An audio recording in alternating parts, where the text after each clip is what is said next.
one more minute.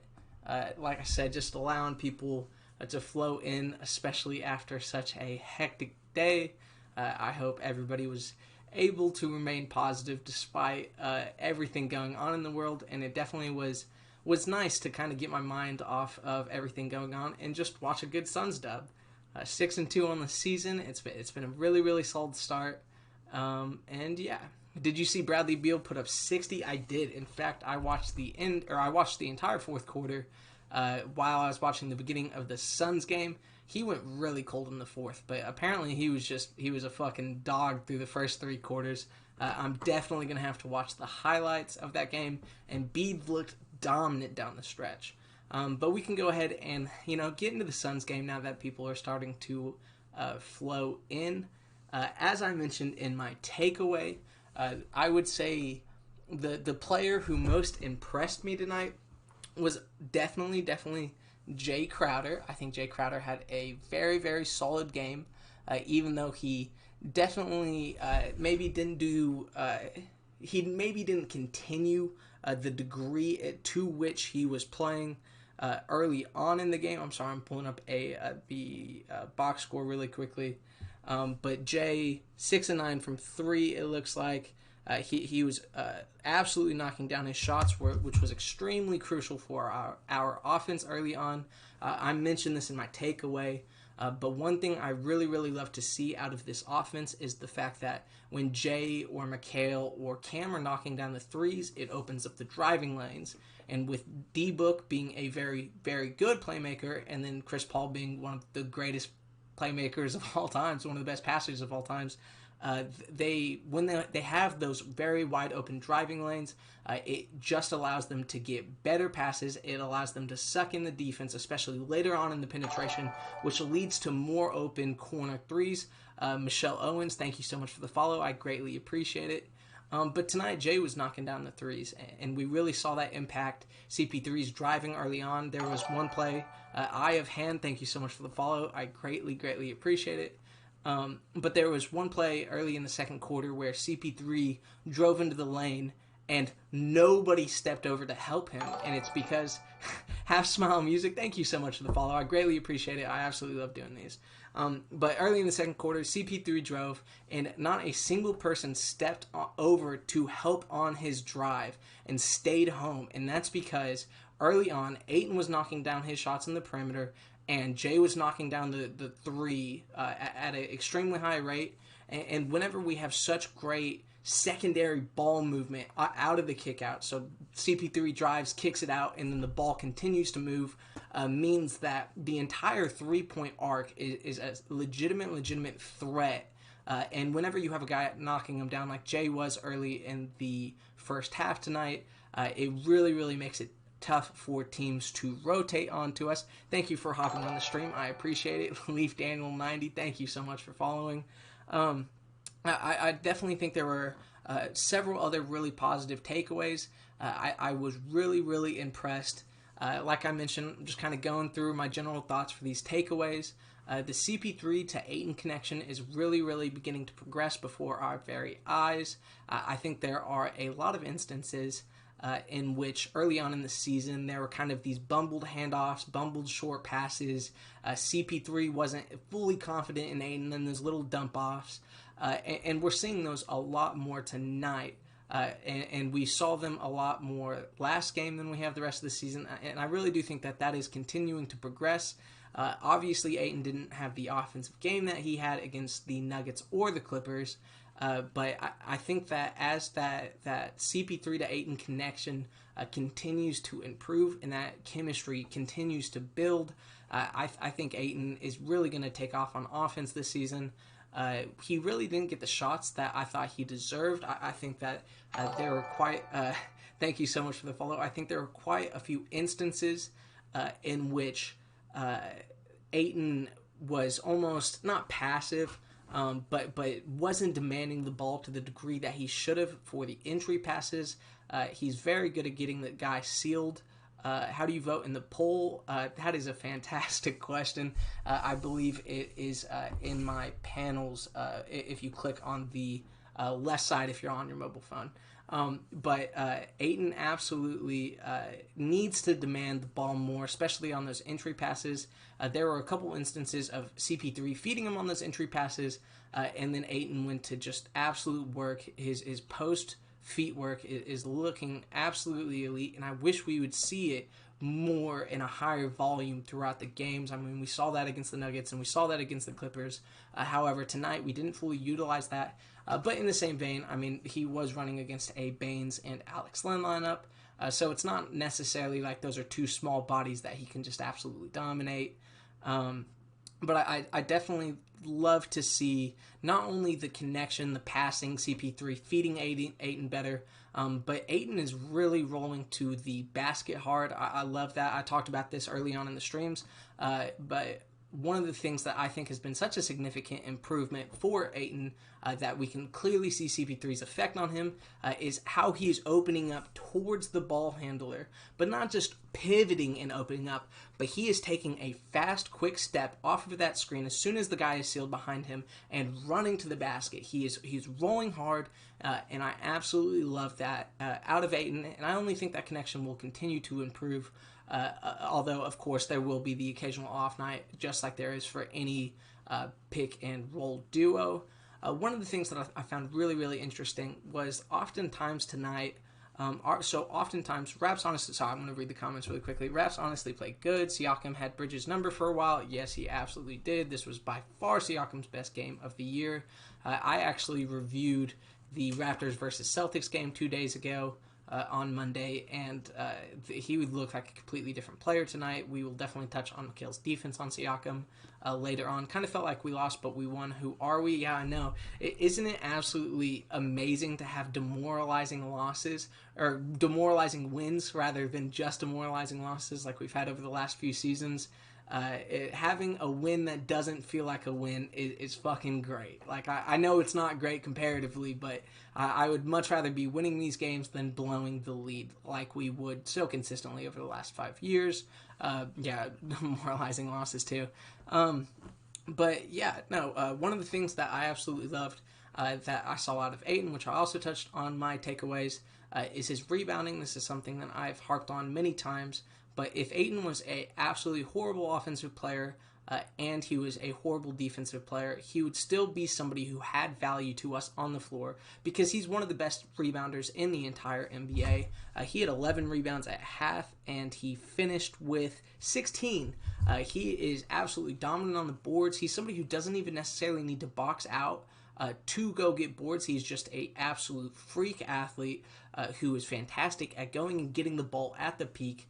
And so many times we've seen teams go on kind of rebounding runs whenever Ayton comes off the floor. And there were at least 8 rebounds tonight that if we had anybody other than Ayton on the floor, they would have been rebounds for the Raptors, and that could have been some serious trouble. It was great to see Ayton rebounding, especially with Siakam attacking, because that meant Siakam was so often around the basket for the offensive rebound. J-Dubs, thank you so much for the follow. But with Siakam attacking the basket like that, I mean, he's a very solid offensive rebounder, especially for a wing player. And that's one of the problems that I saw from the Raptors against the Celtics on Monday, is that Siakam oftentimes would finish offensive plays 18 to 20 feet from the basket and not be in position to rebound. However, with him attacking with so much aggression tonight, he was finishing plays around the rim. Not finishing the plays, but he was ending the play around the basket on the offensive end. And without Ayton getting those rebounds, it would have been a very, very long night. So I do think Ayton's rebounding is something that's consistently underrated, and I think it was absolutely one of the biggest factors in us winning this game tonight. DA is an absolute double-double machine. He wakes up to 10 rebounds in his goddamn sleep. He's got really good timing on his jumps. It is legitimately impressive how consistently he's able to get the rebounds at the top of the peak of that rebound. So I love to see that, and I want to continue to see more of that out of him. That oftentimes leads to fantastic offensive rebounds for him, and I think he could even continue to read how shots are going off of the rim. One of the things that makes Drummond the best rebounder in the NBA is how well he's able to read the rebound off of the rim when the shot goes up. Like, he's able to see that it goes long, so rather than stepping to the front of the rim, he steps to the opposite side of the rim. I think Ayton could even improve on that. He's just such an athletic freak that he's one of the 3 best rebounders in the league without being great at that aspect of rebounding. Dominating, I really, really do like what I saw out of him. I've noticed he almost always wins the tip, too. I mean, his vertical is fantastic, and sometimes he has to load up to really reach the max vertical that he can achieve, but when he does get that opportunity to load up, especially on rebounds, then, I mean, he gets up high as fuck. And that's kind of one of the issues with his blocking, too, is he's not necessarily the most explosive, quick twitch jumper. However, if he does have that time to load up, then he is far more likely to get blocks, especially on late rotations. However, he has learned very well to just go straight up, even with smaller jumps, which he can get off at a quicker rate, which has been one of his significant defensive improvements over the last 2 years. 20 viewers, damn, hit the big time. Thank you. I definitely appreciate y'all for hopping on the stream. It genuinely means a lot to me. Go Suns, baby. I absolutely love what I am seeing out of this team. One thing that I think that I've touched on so very consistently, and I think tonight was, again, just another perfect example, and I touched on this in my takeaways, but if 2 of the 3 of Mikhail, Cam, and Jay Crowder are hitting their outside shots, we are going to be an absolutely brutal team to beat. Thank you so much for the follow. I greatly appreciate that. But we absolutely, when the shots are falling like that from the perimeter for 2 of those 3, doesn't have to be all 3, but 2 of those 3, really, really opens up the driving lanes. And we were able to see not just CP3, but D-Book really become fully efficient whenever they have just the clear driving lanes like they do whenever there are 2 of those 3 knocking down their shots like there was tonight. I love to see Cam Johnson continue to come in and be a heat check guy for us off the bench. I think he has been a really solid 6-man, and I think he had a really strong bounce back game from that first half of the Clippers game, which I definitely had some negative comments. I think he played very, very well tonight, especially right off of the bench. He comes right in and is not scared to shoot it, and I think that definitely continues to open up the spacing on our offense. How about Oubre, Baines, and Rubio are all struggling? Goes to show how good of a coach Monty is. Oh, absolutely. And I think those 3 are good players. I think Toronto horribly utilizes Aaron Baines, and I mentioned this in the Celtics Raptors review. They really want to use him within the 4-out motion offense and just use him as a low post center, which is not where his game is effective. They don't use him as a physical screener, and he's somebody who's not going to go chase down rebounds, but he's a fantastic boxing out. However, the rest of the Raptors oftentimes don't go chase rebounds while he's boxing somebody out, so they do not utilize him at all correctly. But I do think that it absolutely is a good showing of how effective Monty's offense has been. But one of the things that I found really interesting tonight, Rubio is also being horribly misused. They are running him off ball with D'Lo, which is just it's a mess. Especially, I think that the Timberwolves have a lot of talent, but I think that Saunders is not exactly a great coach, and he's horribly misusing quite a few players on that roster. But one of the things that I found really interesting from the Suns tonight in regards to our offense is pretty much every single game except for that very first Kings game. We are a team that highly, highly relies on off-ball motion. There's a lot of flare screens. There's a lot of backdoor cuts. There's penetration and people cutting behind the penetration. Off-ball movement is something that is super, super significant for our offense. But oftentimes, there were several minute stretches where our offense really kind of began to not devolve into, but almost looked purposefully like a 3 and a 2-man game.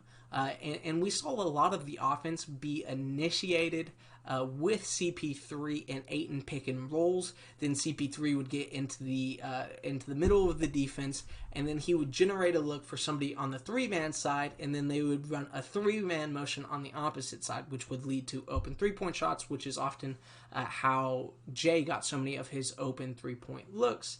But I thought it was really interesting where, although there was some cross-cutting on the opposite sides of the floor, oftentimes tonight we really saw that 2-man, 3-man game where the 3-man motion is within one side of the court and the 2-man motion is within one side of the court. So I found that really interesting, and it definitely was actually something different. I wonder if that maybe was just a response to the Raptors having long wing defenders in OG and in Siakam, where you want the ball movement, but if you're overpassing from one side of the floor to the other, you are super susceptible to those long wing defenders jumping the passing lanes. So you definitely want to lower the long passes outside of CP3 penetrating to the middle or D-Book penetrating it to the middle and then kicking it across. I think we even saw that from Campaign, and I see a comment talking about Campaign's 10 assists. I absolutely love what I saw out of Campaign tonight. We can go ahead and talk about him. But I'm going to read some comments first. I feel so bad for our Spanish Stallion over there. Yeah, it's incredibly unfortunate, and we did do him dirty, but at the end of the day, I mean, we got CP3 and NBA. Is a business, and we made a fantastic business decision. I will always have love for Rubio. I think he was incredibly important for turning this team around, turning this culture around, but at the end of the day, we got CP3, so I have no regrets about that trade. Yeah, he was looking for the open guy, didn't force his own shot. I think we had 30 assists as a team. 30 team assists is about our average so far. We are one of the best, if not currently the best, average or assists per game. I know we dipped down there for a game or two, but I think we might have gotten back up. I haven't looked in the last 2 or 3 games. Feedback, I love how smart your stream is, thank you.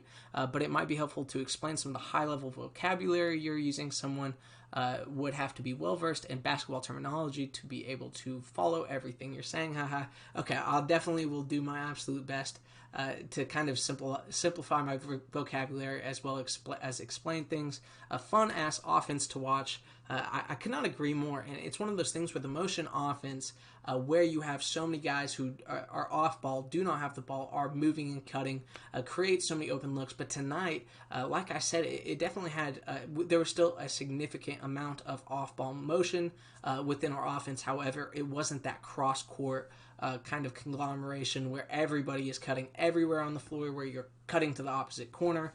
There really was not as much of that tonight, which was really, really interesting to see. But back to Campaign, I think Campaign is incredibly, incredibly important for our offense. I think whenever CP3 steps off the floor, and especially if CP3 and D-Book are off the floor, we heavily, heavily rely on that Campaign penetration.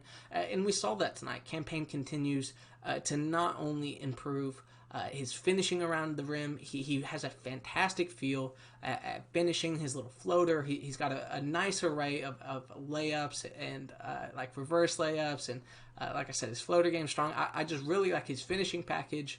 But tonight really, really showcased his ability to pass out of the penetration. We've seen this in instances. The first instance that comes to my mind is last game against the Clippers when he drove and Zubac stepped over to block it, and he went in the air and kind of side arm passed it to Mikhail in the corner, which was just an absolutely beautiful pass. He had some very, very solid passes tonight. But really, it was just showcasing not only his passing ability while he has his head down and is driving hard to the basket, but his vision. He has fantastic court vision, which is incredibly, incredibly important for driving to the basket.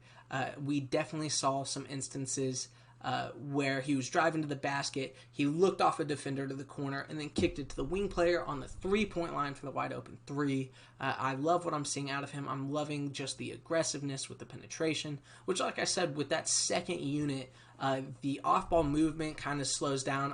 Oftentimes, it's a lot more 1 or 2 cuts per penetration rather than everybody cutting and moving at the same time very fluidly. And I think that's just more of an element of it being the bench unit. But Campaign absolutely stimulates our offense even when he's not getting these assists. But it's really, really nice to see the assists reflect the offense that he creates, especially for the backup Suns unit. best cams in the league. That is also something I wanted to touch on with campaign. I was really, really impressed, and I continue to be impressed with the campaign to Cam Johnson connection. I've highlighted this several times on my stream already, but they continue to have a fantastic chemistry. Cam Johnson plays incredibly, incredibly well off of the campaign drives, and campaign always seems to be able to feed him when Cam Johnson is in stride, whether it's flaring up to the three-point line or cutting behind him. I think we often see Cam Johnson cutting backdoor and cutting behind the drive more times with campaign than we do with anybody else. And I think there's just that kind of familiarity and repertoire that campaign and Cam Johnson have developed together. I love to see it continuing to improve, but I mean, it's been available since game one, and I think that we even saw elements of that during the bubble. I absolutely love those two on the floor together, and I think that Dario really continues to work his way back into those chemistry with those two guys. Obviously, Javon is an important piece of our team. Obviously, Langston Galloway is an important part of our team. I think Kaminsky could be big, but at the end of the day, especially what we saw against the Clippers, where when we start to go 8 men deep, we are an 8-man deep team. We can be 10. I think we are a better 10-man deep team than most teams. However, that 8-man rotation with campaign, Cam Johnson, and Dario coming off of the bench is really, really impressive. And two of them having such great chemistry, one being an attacker and then one being a knockdown shooter who's improving his penetration off of the drive. I think that as those two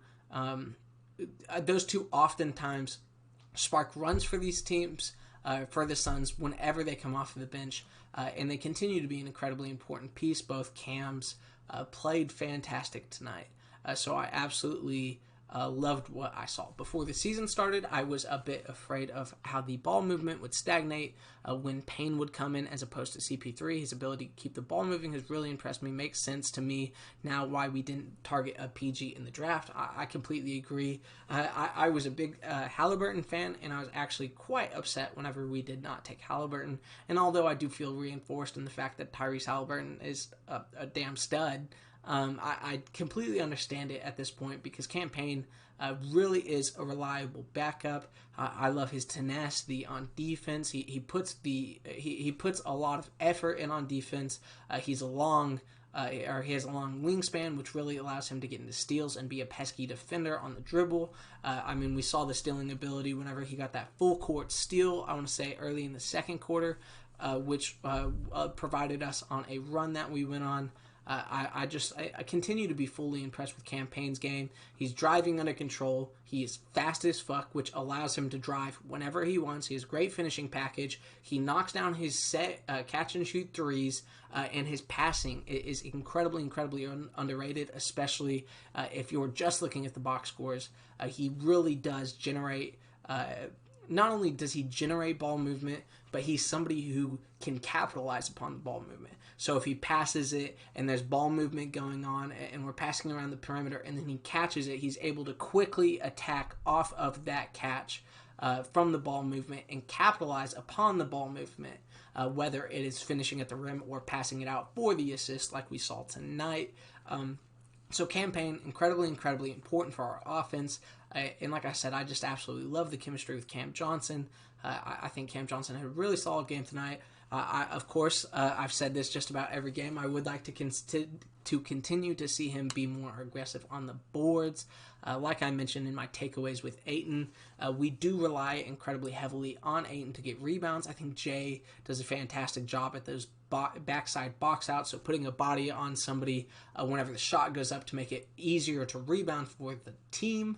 However, there are definitely a lot of instances, especially when Jay's not on the floor, where it's like, Ayton, please just go get a rebound. And I do want to see our 6'9" athletic power forward get more involved in the rebounding, even if it's just like Jay Crowder putting a body on somebody. And we didn't see too much of that tonight, but he put in a lot of effort on defense. He was knocking down his shot. He was incredibly important for the flow of the offense, so I cannot complain about Cam Johnson tonight. He did do very, very well. Notice how campaign sounds like you're saying campaign. Yeah, especially with everything going on, that definitely sounds similar. Yeah, Halliburton is an absolute stud. Campaign, big old bake. How about them Suns? Like I said, I continue to be incredibly impressed by this team. Oh, and I haven't even touched on D-Book tonight. One of the things that I love D-Book. If you are new to the stream, D-Book is my favorite player in the entire NBA, and he's kind of had a slow start to this season. But tonight, I was very, very happy with what we got out of him. I think there were a lot of instances, especially in the first half, where his shot wasn't necessarily falling, and he stopped looking for the shot. And oftentimes, that can hurt our offense. However, instead of just being passive on the perimeter, what he dedicated his first half to was getting into the depths of the defense. And then I mentioned this on my takeaway, but not only was he passing well, was he connecting on his passes very well. His passes looked very crisp, but in the vein of CP3, he was getting guys open with his passes rather than just passing to the open guy. One play immediately pops out in my head where it was Jay Crowder and Cam Johnson on the floor. D-Book gets into pretty much the elbow, about 15 feet out from the basket, and a help defender steps up, and now there's one defender who can either go to the corner to guard Cam Johnson or can go to the top to guard Jay Crowder. And D-Book drives, and he looks straight up at Jay Crowder, and he goes for the over-the-head pass, and he's looking at Jay Crowder. His body is facing Jay Crowder. The defender takes one step towards Jay Crowder, and once D-Book sees that outside leg move to take a step towards Jay Crowder, he turns his body and whips it hard to Cam Johnson in the corner for three. And what that led to was the defender had taken a step towards Jay Crowder, so his momentum was going forward. The ball went over him, and he had to fully rotate his body as well as stop his momentum, which gave Cam Johnson a full extra second to get that three off. It was wide open, and of course he buried it. And I think that's just a fantastic example of many times in past seasons, although D-Book has always been a good playmaker, he's always been a good passer, so many times we would see D-Book just make that easy first chest pass to Jay Crowder, and Jay Crowder could have gotten the three off, he could have made the three, but what he did was make the defender work extra hard on the closeout of the shooter, gave the shooter extra time with his decision making, and like I mentioned in the takeaways, he was pretty much using his eyes in the same way that a quarterback in the NFL uses his eyes, where he's looking off defenders. And that was just one specific example, but we saw it 4 or 5 times tonight, and I was really impressed. That is something that CP3 loves to do. I talk all the time about how CP3 isn't just an elite passer, but he's an elite passer at getting guys open with his passes, and this is absolutely one of the things that I mean when I am talking about that. And D-Book really did a fantastic job tonight with that. Obviously, we have seen instances of that in the past. I'm not going to say this was D-Book's best passing game or anything like that, but his passing that we did see, especially in the first half, really looked elite. And I love him creating offense at a high level, even when his shot wasn't falling in the first half. And then when it came to the third quarter, we all know what D-Book can do. The man can get a fucking bucket, and he got a fucking bucket. I mean, he is just an absolute dog, and when he sees those three-pointers go in, you just feel bad for the other team. And so his little third quarter run that he went on, where he hit the 2 threes, and then he got a mid-range pull-up, and then he hit that deep three, I just think that was really the separation in the game. That was what ended up putting the final nail in the coffin for the Raptors. So I definitely was really not, I wouldn't say impressed with D-Book, because I expect D-Book to be great day in and day out. I know that's a high expectation, but I absolutely believe D-Book can do that. But tonight, even when the shot wasn't falling early, he was incredibly important for our offense in the same way that CP3 has been, which is saying a lot because CP3 has meant a shitload to this offense. And then when the shot started falling, he was the best player on the floor. Yeah, that's really all it took out of D-Book for us to win games. We're clearly seeing how D-Book is not having to score 30 a night to win games, especially when 2 of Mikhail Jay and Crowder are knocking down their shots, and tonight was a fantastic example of that. And I mean, one of the reasons that Jay was knocking down his shots early is because he was getting such open looks, and D-Book really generated a few of those, as well as CP3 getting into that mid-range area, penetrated to the second level of the defense, having the defense collapse, looking off a guy, and then kicking it to Jay. Both of those did an elite job of that in the first half, and although Jay was knocking down his threes, they were being spoon-fed to him. And so I think that although Jay may have been the most impressive, and he capitalized on the plays a lot, I definitely think that D-Book and CP3 both have a huge say in why Jay was so successful tonight. What's the key to unlocking Ayton as an offensive threat? Seems like he always been an efficient scorer, but never been consistently aggressive enough. Is it a Suns problem or an Ayton problem? I think it's a fan problem, and I'll explain what I mean by that. That's a little bit passive aggressive of me to say, but I think people are looking at Ayton in the wrong way. And I saw a great post on our Suns about a day or two ago about this. I definitely think that when we saw Ayton coming out of college, we saw the Arizona highlights of him just dunking on people and getting the huge rebounds and going up strong, and that's great and all, but that's clearly not DeAndre Ayton's game, and he talks about this in interviews all of the time, but what Ayton is, and he's clearly articulated this to the Phoenix Suns media, is he is somebody who is doing his absolute best not to make mistakes. He's not somebody who's going to have a bad shooting night, because if his shot is not falling, he is not going to shoot. And I'm okay with that. Obviously, I want Ayton getting 20 shots a night. Do not get me wrong. I want Ayton to be as fucking aggressive as Ayton can be. But at the end of the day, I think we were expecting him to be the Dwight Howard, Joel Embiid, and I think what he is instead is the Tim Duncan, LaMarcus Aldridge, where some nights he's just going to get us 10 points on 5 or 6 shots. He's not going to miss a bunch. He's just going to focus on defense, just focus on ball movement, and we're winning games with that. I think that even tonight he heavily contributed to the ball movement that we saw in offense, and when he missed a few shots, he kind of stopped shooting. And while obviously I would like to see him shooting more, we clearly know what he can do on offense. And if we need him to get a bucket, he can get a bucket. But at the end of the day, we haven't needed him to get a bucket. When we need a bucket, CP3 can get a bucket. When we need a bucket and CP3 can't get a bucket, D-Book can get a bucket. So just forcing it to Ayton isn't necessarily the best opportunity that the Suns offense has, rather than just allowing Ayton to get 10 to 15 points naturally throughout the course of the game, and then if we need him to, like we did in the Clippers game and like we did in the Nuggets game, then he can go get us 20, he can go get us 25.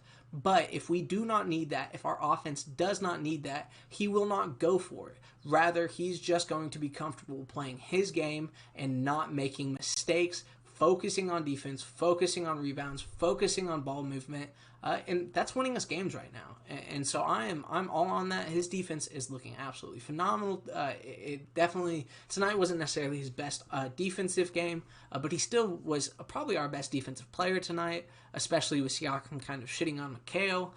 But yeah, so yeah, I read the same thread on our Suns as you. Yeah, and what I compared him to in that thread, I think it was like the second overall comment, if you saw it, is that DeAndre Ayton is LaMarcus Aldridge in David Robinson's body. He is somebody whose offensive tendencies really reflect a Portland LaMarcus Aldridge. He can take the mid-range. He likes the one move post moves. He likes rolling to the rim, but he's not going to go up super physically or super hard or through contact. He's going to let the game come to him and get the points when they are easy for him to get, and he is not going to shoot the ball too many times. And then he's in David Robinson's body, which is where the defense comes in. And I mean, he's looking absolutely elite on defense at this point.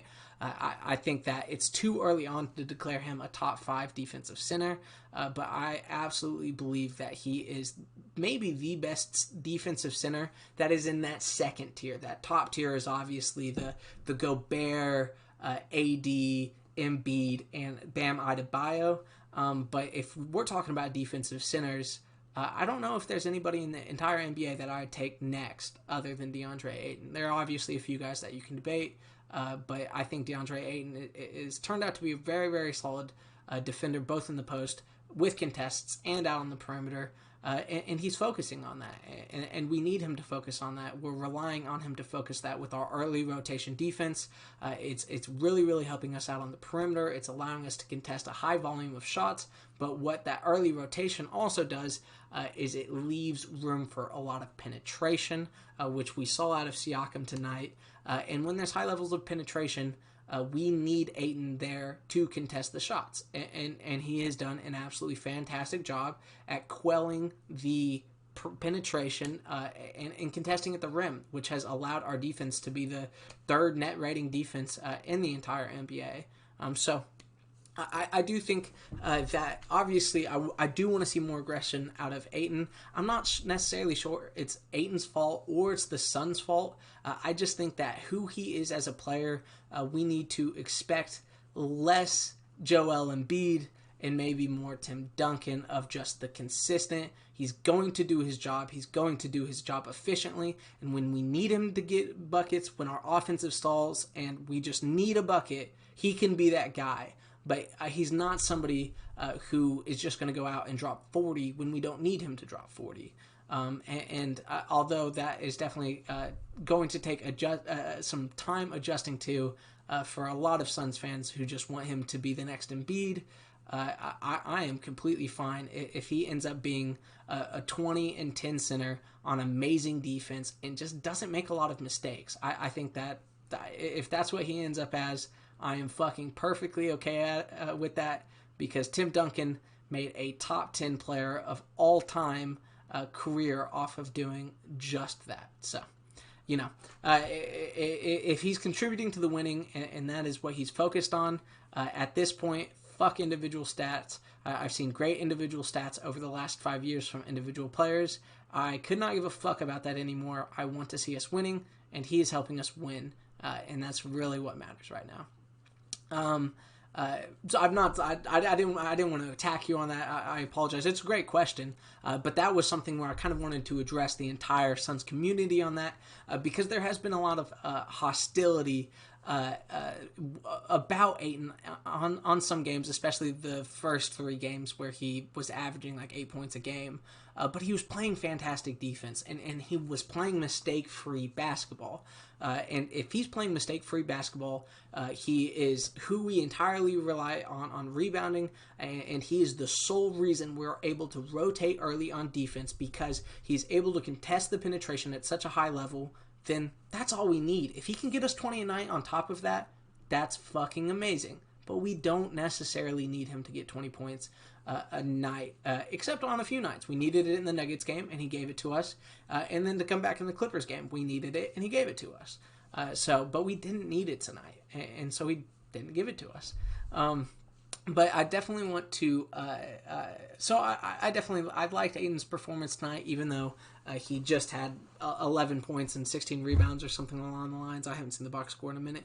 Yeah, 11, 16, 5 of 8 shooting. See, that's what I mean. And one of the misses was that early 3-point shot that he took. So he missed 2 2-pointers all game long. He's not forcing shots. He's not turning the ball over. He's contributing to ball movement. He's rebounding. He's finishing at a great rate. I think this was a very, very solid game from DeAndre Ayton, especially considering that he got his 4th foul in the 4th foul in the 3rd quarter.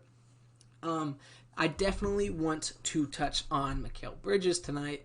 I think that this was probably his worst game of the year so far. 16 rebounds. He had 11 rebounds at halftime. The 5 rebounds in the second half was like underwhelming. Like he could have gone and gotten 20 rebounds tonight.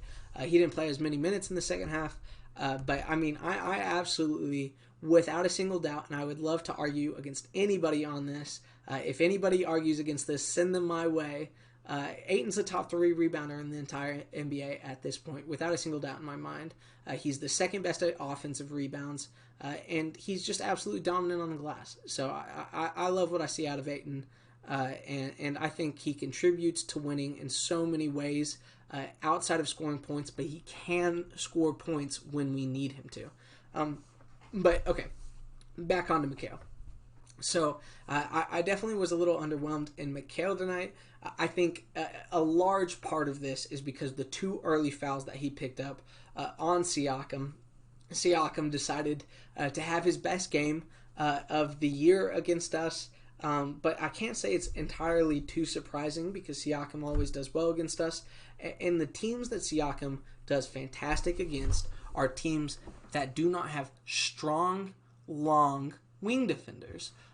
And what I mean by that is whenever Siakam is going against a guy like a Kawhi, like a Giannis, or even like, I'm trying to think of another example. Brandon Ingram has done a solid job despite the fact that Brandon Ingram's not necessarily a great defender. But just the long defenders who aren't just going to allow Siakam to run straight through them. He struggles. He struggles significantly. I think there's like... I think it's 8 teams that he averages like 11 points in the last 2 years against, but there's another 8 teams or so where he averages like 28 points against, and we are one of those teams because although I think Mikhail is I would absolutely say that Ayton is a better rebounder than Gobert, and I think it's pretty damn close with Giannis. Giannis definitely has an argument, but I also think that Giannis is kind of in that position where he gets a lot of uncontested rebounds. Obviously, he is one of the best. Big Haircutter, thank you for the subscription. You are actually my first ever subscription. That means so much. Thank you a lot. That is really fucking dope. But I absolutely think he's a better rebounder than Gobert. And then Giannis, like I said, Giannis gets a lot of uncontested rebounds, but he obviously is also fantastic at contested rebounds. Ayton's better rebounder than Jokic as well. Gobert's a toss-up. Him and Gobert are definitely a toss-up. But really the only one that's clear-cut better rebounder than Ayton would be Drummond. Ayton is, thank you so much, I appreciate that.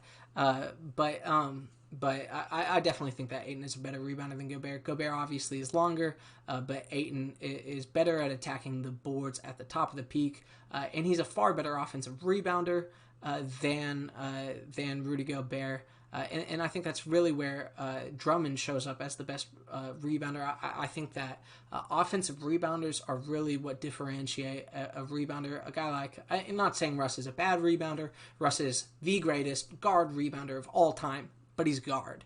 And the thing that differentiates Russ from even a LeBron James or a Giannis is the fact that LeBron James and Giannis can get offensive rebounds in traffic because rarely are offensive rebounds uncontested. And Ayton's the second best offensive rebounder in the entire league behind Andre Drummond.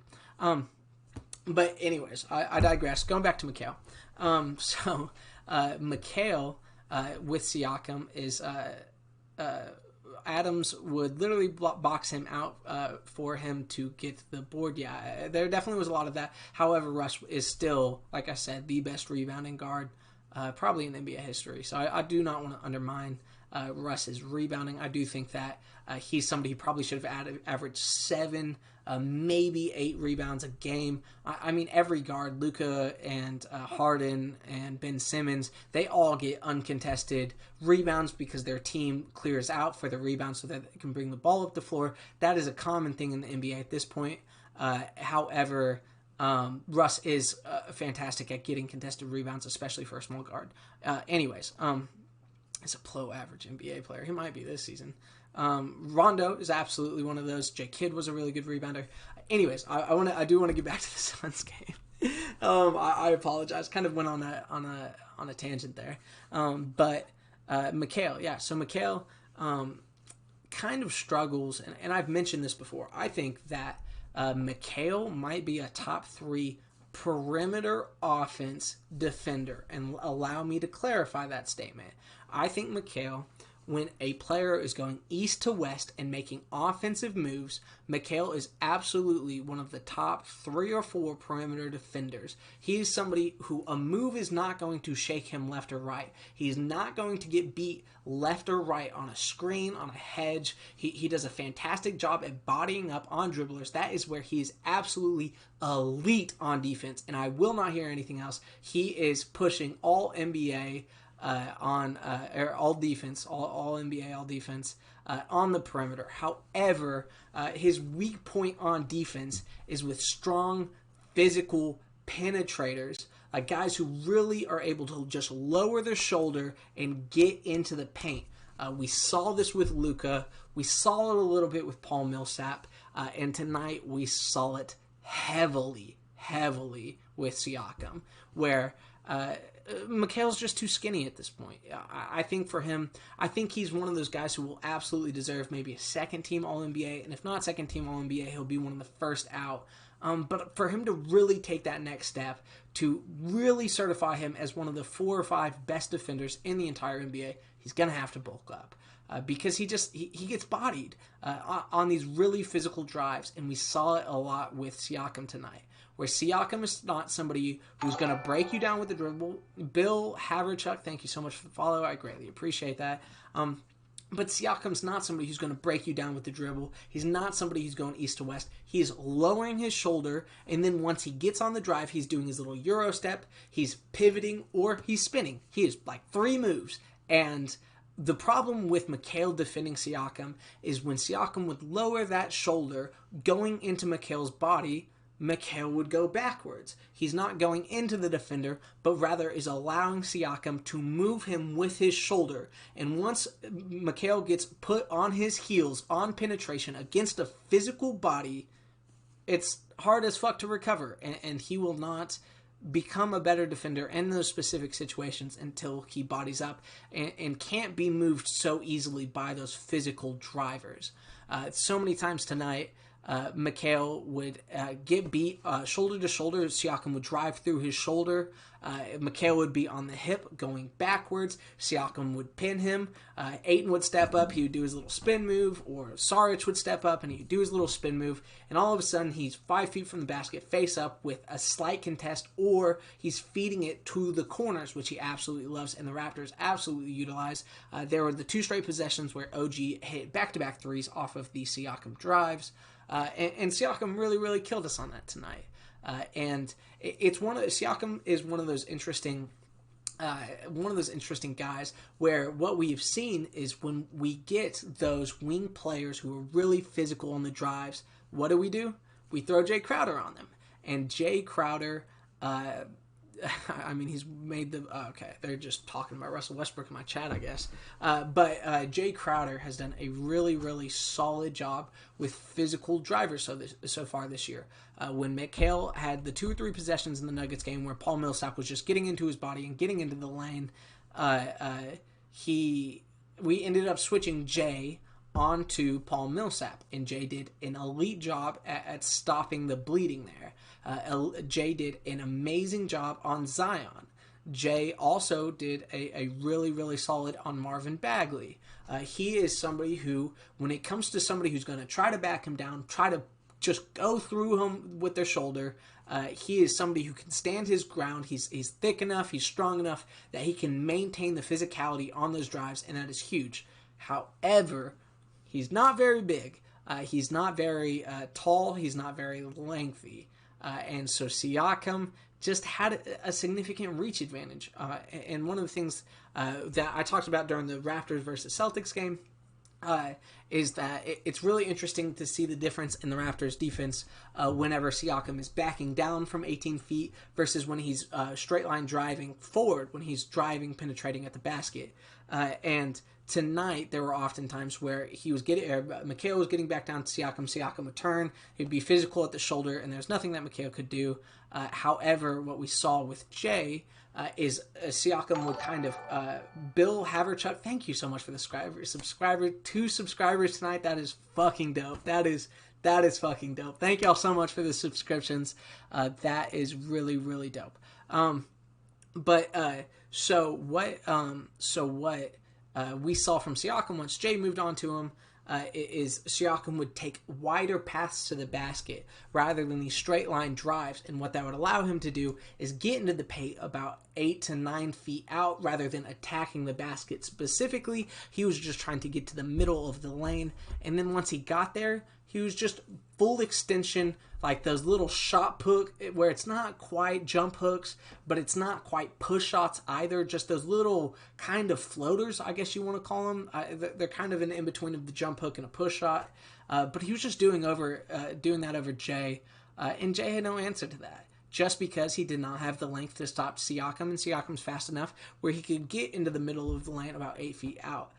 One thing that I really, really liked, especially at the start of the second half, is when we started Ayton on Siakam.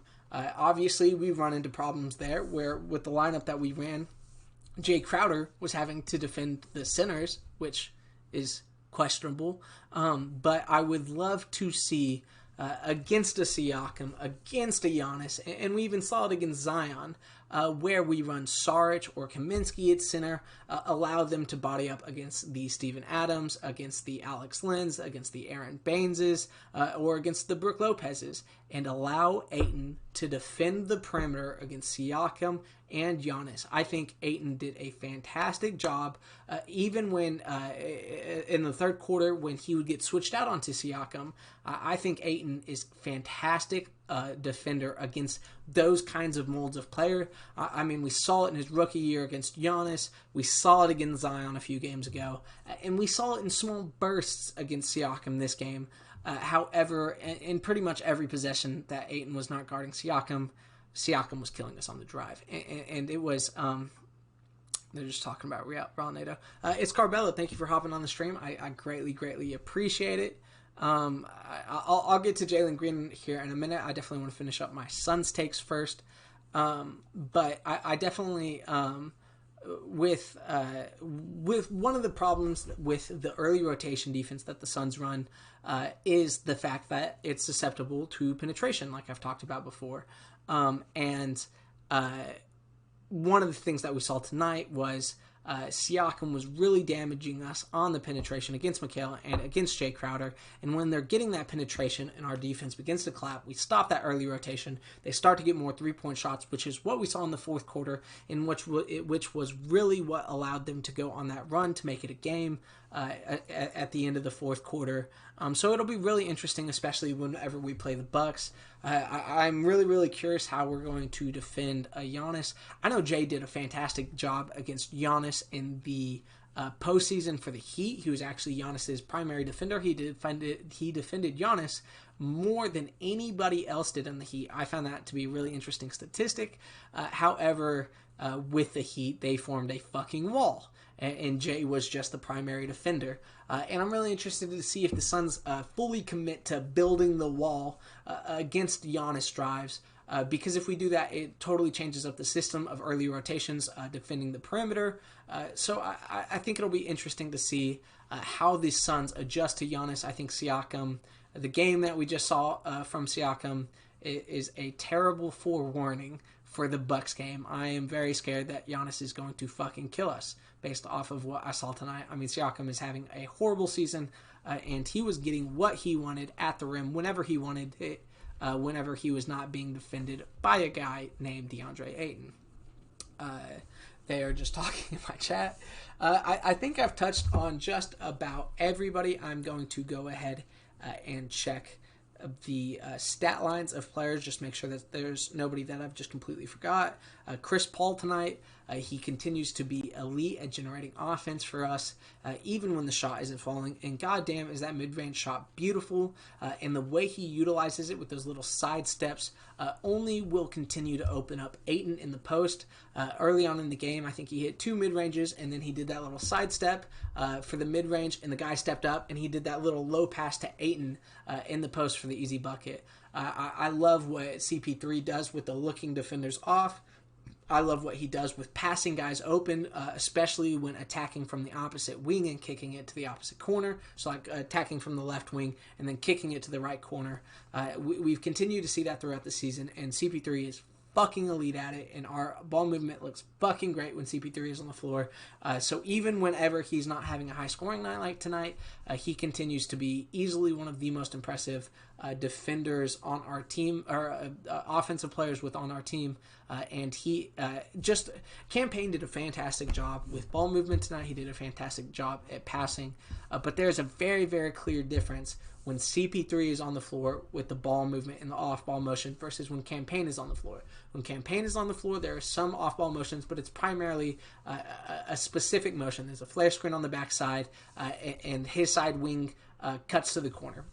Just stuff like that. There are simple motions. However, when CP3 is on the floor, it mimics... I've used this comparison before, but there are absolutely moments that mimic the 2014 Spurs beautiful game passing motion, where everybody is just there's complete fluidity on the perimeter. There's a lot of movement, and we saw that at moments tonight. However, like I mentioned early on in the stream, there was kind of a different offensive game plan tonight with the 2- and 3-man games, which was really, really interesting to see. After that, Javon Carter, I fucking love to see him knocking down 2 threes. He is, I've talked about this before, he's an incredibly, incredibly streaky shooter. If we went and looked at his shooting percentages so far this season, I'd be shocked if they are above 20-25%. But we saw this last year, where there would be 10-game stretches where he'd shoot 20-25%. And then from 3, and then there would be 10-game stretches where he's shooting 40-45% from 3. He's an incredibly streaky shooter, and he's been cold to start the season. So to see 2 threes go down was really, really big. I fucking love to see it, and I hope Javon is able to heat up, because he's incredibly important in these games where we're playing small guards. He was big against the Kings with De'Aaron Fox and Halliburton. And then, I mean, he got 17 minutes today. I've talked about this before, but whenever we're playing teams with big guards, especially like a Philadelphia, I'm not sure, or the Clippers, I'm really not sure I want to see Javon Carter out there too much, like maybe 8 to 10 minutes a game at absolute max. Last game, I think we saw him for like 4 or 5 minutes against the Clippers. However, whenever we get against these smaller guards like Lowry and like Fred VanVleet, that is Javon Carter's calling card. That is who he is dominant on defense against. And when he's knocking down the threes like this, or like he did tonight, he is an incredibly important 9th, 10th man. So I definitely liked what I saw out of Javon Carter, especially comparatively to the rest of the season. I think tonight was a very strong bounce-back game for him. And, you know, can't do it anymore. Giannis leveled up. Finished the night shift. I popped a runner when he had that pocket pass to Ayton. Oh, dude, the CP3 pocket pass to Ayton, where the pick and roll and the defender stepped up and he hit him with that little, like, not the full range extension, just the one arm kind of like a low cut pass where it just fed right between the windows of the 2 defenders' legs, and it hit Ayton just like right here, and he's able to go up cleanly with that. That shit was sexy, man. Just seeing passes like that are just absolutely beautiful. And those are the kind of passes that Rubio is really, really solid at too. But CP3's control of the pick and roll with Ayton is just fucking elite. And he hit Ayton. Not only did he hit Ayton through that window, but he hit Ayton in a window where he's able to transfer the momentum of the ball and just go straight up with it after taking one more step. It was a fucking fantastic pass, and I cannot wait to continue to see the chemistry develop between CP3 and Ayton. By the end of the season, we'll have 3 to 5 to 8 game, a half chub on the third quarter turnaround. Big shout out to D-Book. That man went nuts in the third quarter, and every game it kind of felt like he's kind of having an underwhelming game, or he's just focusing on ball movement and getting guys open and playmaking for others. And then there's just that one quarter where it feels like he's trying to go for 40, but he only does it one quarter a game, it feels like. And I'm okay with it. I mean, it's been working so far, and I think it's clearly him establishing that with most lineups on the Suns, he doesn't need to go get 30 a night. However, there are the occasional lineups like we saw with Javon, Mikhail, who was cold tonight, and Saric, that sometimes he's got to go get some buckets. And tonight in the third quarter, he went and got some buckets. There was that little stretch where he drove into the basket, kicked it out to Jay. Jay knocked down the 3. Then he came down, knocked down a 3. Then came down and hit a mid range. So we went on like an 8-0 run in third quarter, completely generated by D-Book. I mean, the man is a superstar, even if his stats aren't reflecting it. But it's because we're fucking winning games, and we don't need him to go. He could be going for 30, but we don't need him to go for 30. And I love the fact that he is just playing winning basketball. Like I said earlier in the stream, at this point, I've seen enough great individual performances. I don't give a fuck about statistics right now. I just want us to win games. And right now, it's very clear that every single player on this team, especially CP3, D-Book, and Ayton, are not playing for the statistics. They're playing solely on what can I do best to get the team a win tonight. And I think tonight was a perfect example of that.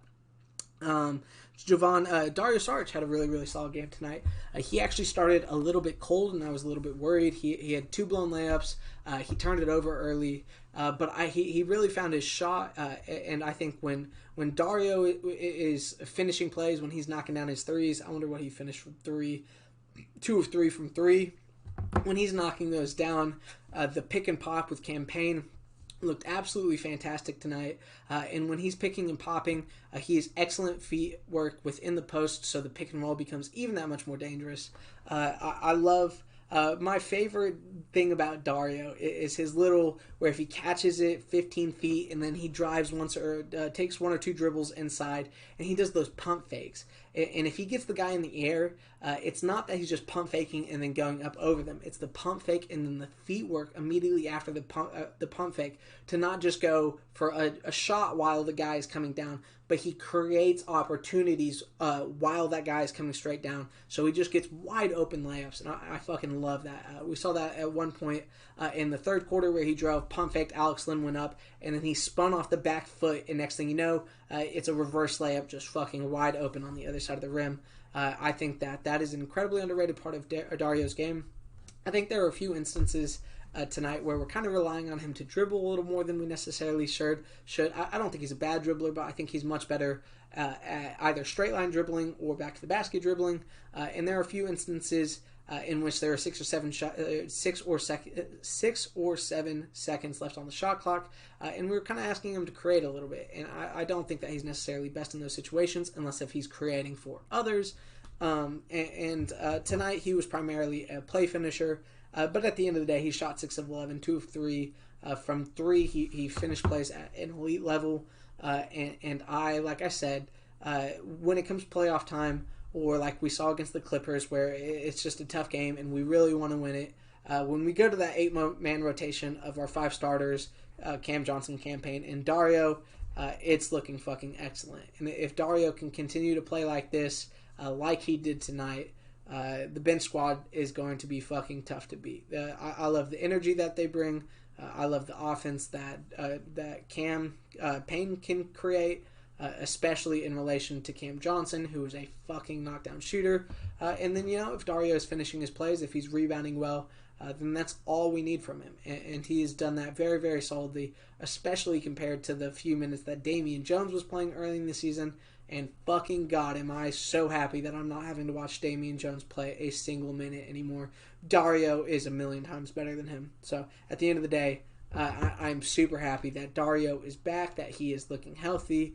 I think in the Nuggets game he showed a little bit of rust, but he's looking back in form. And if he plays like he did during the bubble, we're going to be a tough team to beat. Okay, I will go ahead and answer some questions now. By the end of the season, we'll have 3 to 5 game, half Chubb on the third quarter turnaround. There was a question in there. I think Pybus, you asked it. If you want to go ahead and ask it again, I'm forgetting what it is. I was on a train of thought for the Suns, but I definitely think there are some overall takeaways that we can come away from this game with.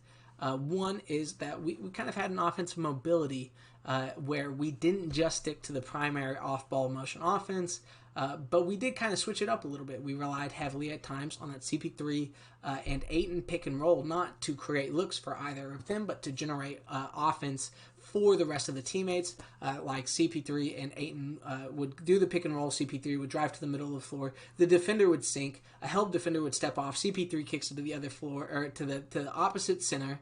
The defender of the wing at the wing would step over to help the corner, and then that wing 3-point shot was wide open. That happened a bunch with Jay Crowder tonight. That's why he was that's why he had so many open looks from three. So it was really interesting to see the generation of offense, not just purely off of the motion, but also stimulating from the Ayton pick and roll with CP3. I think there were a lot of instances as well with the Campaign and Dario Saric pick and roll, and we even saw some instances of Cam Johnson in the pick and roll. I definitely want to see Mikhail get more involved in the pick and roll. We've seen it in other games, however, whenever he got into foul trouble, his offensive aggressiveness and his tenacity attacking the rim really kind of took a nosedive. One of my friends that was on was Riley. Did you ask that question? I apologize. It's tough to see y'all's names on my streaming software, so I do apologize. But yeah, no, I think that tonight showed some defensive problems. I think that we're going to struggle with those long, penetrating wings, the Giannis and Siakam style. However, I think our perimeter defense still looked very, very solid tonight. I saw a lot of comments in the game thread that were worried about our fourth quarter closeout lineup. I am not even remotely remotely worried about our closeout lineup. I think that when you have CP3 and D-Book on the floor together, and Ayton and Mikhail on defense, then I am not even remotely worried. We've already seen what CP3 can do in the clutch for this team, and if you've been a Suns fan for even a year, you are well aware of what a fucking bucket in the clutch D-Book is.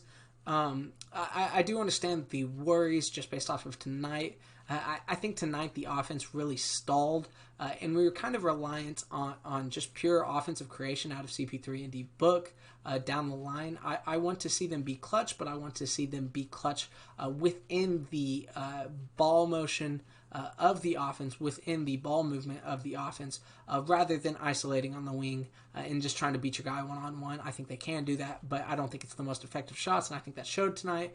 I think there were instances where CP3 was having to drive, and then at the last second could get out to Mikhail, and Mikhail would catch it with 7 or 8 seconds, and didn't really know what to do with it. Mikhail missed 2 wide open threes, which I do not expect him to continue to miss. So at the end of the day, I'm really not worried about our close-up lineup. In fact, I think it is quite fucking good. But obviously tonight, the offense did stagnate, especially with Mikhail missing shots that he doesn't normally miss. What seed will the Suns finish as?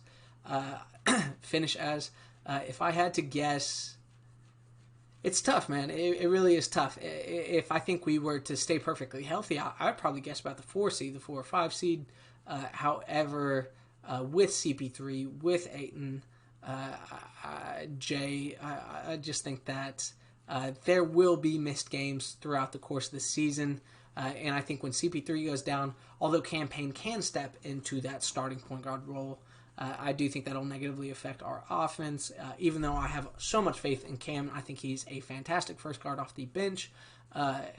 So I'd probably say 6th seed, maybe 5th seed. And if we play perfectly healthy, then it might even go as high as 3. I definitely think that we're a team that is built for the regular season just solely because of our depth, especially if you consider Kaminsky, who looks really, really solid in the power forward minutes next to Sarge. If you consider Jalen Smith, who hasn't been playing because of his injury, once he comes back, that's even more bench depth. So bench teams, or teams that have a lot of bench depth, are often teams that overachieve in the regular season. So I would not be shocked if we overachieve in the regular season. I'm not saying I think we're the 3rd best team in the West. Do not misinterpret me. But I wouldn't be shocked if we finish with the 3rd or 4th best wins if we stay healthy. That is a big if, and not considering that if, I'd probably guess 5 or 6 if I had to say something. If you haven't already addressed the poll, and I kind of agree with the poll, the 50% 5th or 6th, I think you definitely make a strong argument for 3rd or 4th. But you know, like I said, we would have to stay perfectly healthy, and our 2nd best player, maybe 3rd best player, is a 36-year-old Chris Paul. So we definitely have to take the health factor into consideration, especially in the dog days of the season. There are more back-to-backs this season than most other seasons, or the last 3 seasons, since they've heavily cut back on the back-to-backs. So I definitely think especially once we get 50, 60 games in, we might start to see CP3 sit some of the second games of back-to-backs, especially if he has any kind of minor injuries, and fucking pray that he manages not to have any significant injuries this season. In the same vein, I fucking hate what I saw from Markelle Fultz. I definitely would consider myself a Fultz fan. I had a lot of faith for him coming into the draft, and even had faith for him in the bounce back. And I was really kind of feeling redeemed as a Markelle Fultz fan this season. He came out this season playing extremely well. He was incredibly important for the Magic rotation, guard rotation, especially with their loss of DJ Augustine. And Fultz was really playing well, even without that three-point shot being exactly what it used to be. But for him to tear his ACL, it's tragic, and I feel so bad for him. He's a young guy. I hope he can bounce back fully, and I hope he does not lose a step of his athleticism, because his ability to jump and finish in the air is definitely one of his best offensive skills at this point, as well as just getting into the second layer of the defense. He is very good at that. So tough loss. The Magic are really going through it, losing both him and Jonathan Isaac. I do think this kind of essentially ends the Magic's season. I really see no scenario in which they're anything other than 8th seed, and I do not expect them to be the 8th seed anymore. So it's a tough loss for Magic fans, and it's a tough loss as somebody who actually does enjoy Markelle Fultz game. What else is there to touch on around the NBA? I saw that Miles Turner had 8 blocks. Sorry, I'm going to take a drink of this whiskey really quickly. I need to clear up that throat a little bit. Miles Turner had 8 blocks tonight, and he came into this game averaging 3.8. He is looking fantastic, and he's really making a strong, way too early case for Defensive Player of the Year. Bradley Beal going for 60. Did he finish with 59, actually? I don't know if he actually got 60. He might have gotten 60. But like I said, I watched the fourth quarter of that game, and he went really quiet in the fourth. They game planned well for him. And, dude, I'm a huge Embiid fan. I love his style of play. And I think Doc Rivers is truly doing a fantastic job with Joel Embiid this year, both defensively and offense. I love to see a lot of those sealing in the post, back to the basket moves that he is fantastic at. I understand he is a big man that likes to face up and put the ball on the floor, but I think he maybe has the best post moves in the NBA, next to a Jokic, and Ayton is definitely up there. I would say Nurkic is pretty far up there in terms of just pure post moves, but I would say Embiid is number 1. So thank you so much for the follow. I do appreciate that. And with a minute and 15 in, or an hour and 15 in, I think that tonight was a lot of fun. So thank you so much for checking out the stream. I definitely will be going live. I believe the next Suns game is on Sunday. Oh, actually, I guess since I still have a decent amount of followers, we can go through the Suns postgame thread, and I can kind of react to that. And then I'll hop off for the night. Unless if y'all have any specific NBA highlights that you necessarily want me to go through. I'm going to go ahead and refresh here. I hope y'all are having a good night so far tonight, despite the absolute craziness that is happening today. Let's see.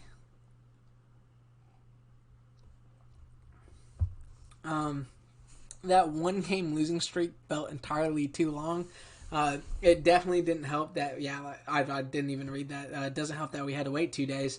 That definitely did not help, and we kind of talked about this early on in the stream, but it definitely was one of those wins that isn't exactly invigorating. It was a win that felt like we should have choked it away, especially with how the Raptors were hitting their shots and our offense went entirely stagnant at the end there. However, we were able to pull it out. So, a win's a win. And being a Phoenix Suns fan, I will take any goddamn win that I can take. So, that's because the 2 days off, yeah. Good win, not pretty, but the Raptors were desperate. This is a win that good teams win. That is facts. We saw the Raptors come out hot against the Celtics on Monday, and they're 1-5 coming into this game. So we knew that they would be attacking aggressively. It was very clear that Siakam was doing absolutely everything that he could. Lowry was being Lowry, diving on the floor, diving for loose balls, doing absolutely everything that he could. So this was a team, and I do think the Raptors are talented, and I absolutely do think that at some point during the season, they will make a run for the playoffs. They have to figure out the utilization of their bigs more. I think they used Baines so incredibly terribly, and Alex Len is just bad. Like, fuck Alex Len, he's just bad. And so that's definitely something that they're going to have to figure out before they can go on a run. But, I mean, they're obviously a talented team. They lost Ibaka and Marc Gasol, both really solid big men. But that alone should not be the difference between a 3 or 4 seed and out of the playoffs. And at 1-5, this was obviously a game that they were just dying to win. I would fucking hate to be whoever plays them next. Suns are now 6-0 and outscoring their opponents. I fucking love this comment, and I love seeing it because it means we won. Here are my takeaways. I guess I can go ahead and respond to any comments that I got on this campaign. 10 assists. I did mention that on the stream. Okay, this is hard. I hope you hopped in the stream. I definitely was very impressed with campaign, but it definitely was one of those things that, although his passing was impressive, his passing vision looked great tonight, it was one of those things that definitely came within the flow of the game, which obviously helps. You got to include Dario as well. I'm trying to keep it to 5 takeaways, and it's hard to cut out. I guess I probably could have taken out the 8 in rebounding, but I think the 8 in rebounding was one of the 3 or 4 most important things for the game tonight. Could have taken D-Book off because everybody expects this out of D-Book, but I definitely want to showcase the elite playmaking that we saw out of his passing game tonight. Dario did look very solid. Campaign looked very solid. Love this. Keep it up. Thank y'all so much. How did you write this up? Quick copy and paste. Appreciate the feedback. I appreciate your feedback. Thank you so much. Wow, great analysis. I'll check out your channel sometime. Thank you so much. I greatly appreciate that. Bean Gone Bad, thank you so much for the follow. It does mean a lot. I absolutely love the support from our sons. It does mean a lot. I love doing these post-game analyses so goddamn much. I look forward to them every single time there is a Suns game. Not only does it mean that I get to watch the Suns, but it also means that I get to hop on stream and talk about NBA basketball, and that's pretty fucking sweet. Great analysis. Respect the hustle. Thank you. I don't think Ayton is much better than top 5 rebounder, but I think he's definitely solid. I disagree with that. He does not read where the ball is going like guys like Jokic. I do agree with that, and I even mentioned that he's not necessarily an elite at reading how the ball is coming off the rim, but he is so far more agile and mobile than Jokic that he's a far better physical rebounder than Jokic is. And I mean, we saw this in the Nuggets game where there were several instances where Jokic and Ayton were contesting the same rebound, even when Jokic put a box out on them.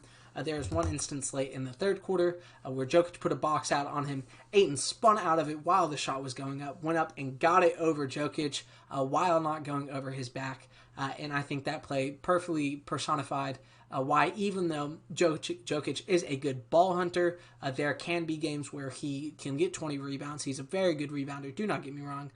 Ayton is just a freak of nature and just naturally a better rebounder than Jokic is. And I think that shows up in the offensive rebounds, which, like I mentioned, are almost entirely contested. It's like 95% contested. So I definitely would agree. There are probably a few not great bigs who are better pure rebounders, like Jared Allen. Go watch some Phoenix Suns versus Brooklyn Net games of the past, and watch who comes out of the rebounds. Ayton has 2 inches and 30 or 40 pounds on Jared Allen. He moves him around on the block. Jared Allen is somebody that DeAndre Ayton sons. There are a handful of players in the league. He hates Cody Zeller. He goes at Montrezl Harrell. He really attacks Jokic, and he sons Jared Allen, both down low and especially on the boards. I think that his rookie year and both of the times we played the Nets, I think he averaged like 18 rebounds against him. He kills Jared Allen on the glass. Jared Allen is incredibly athletic, incredibly springy, but when it comes to the physicality that Ayton brings to rebounding, it's really not close. And again, I think it very evidently shows up in the offensive rebounding numbers. But I definitely understand why Ayton is a third-year player, so there definitely is that hesitation to call him a top 3 rebounder.